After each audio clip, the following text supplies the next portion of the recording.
નડિયાદના ચકલાસીમાં ધીકતા દારૂના ધંધાથી હવે ભાજપના કાર્યકર્તા પણ કંટાળ્યા છે। ચકલાસીના ભાજપના શહેર મહામંત્રી હિંમત વાઘેલાએ સોશિયલ મીડિયા પર પોસ્ટ કરી દારૂડિયાઓ દારૂ પીને જાહેરમાં અપશબ્દો બોલતા હોવાનું તેમણે કહ્યું।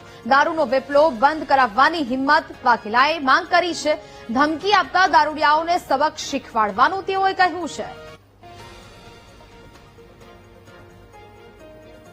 પોસ્ટ મૂકવાનું કારણ એટલું જ હતું કે અમારા વોર્ડ નંબર 2 માં ચકલાસીમાં વોર્ડ નંબર 2 માં રામપુરા વિસ્તારની અંદર કેટલાક લોકો જાહેરમાં દારૂ પીતા હતા ને એ લોકોને મેં ટોક્યા એટલે એ લોકોએ મને ગમે તેમ ગાળો આપી જાનથી મારી નાખવાની ધમકી આપી।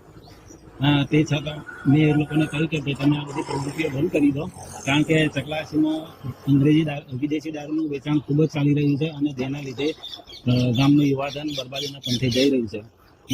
હું કોઈ પાર્ટી સાથે કે કોઈ સાથે કોઈ લેવા દેવા નથી, મારે કોઈની સાથે નીચી દુશ્મનાટ પણ ન હોવાથી માત્ર ને માત્ર યુવાધનના બરબાદીના પંથે જતું રોકવા માટે જ આ પોસ્ટ મૂકવાનો મારો હેતુ છે।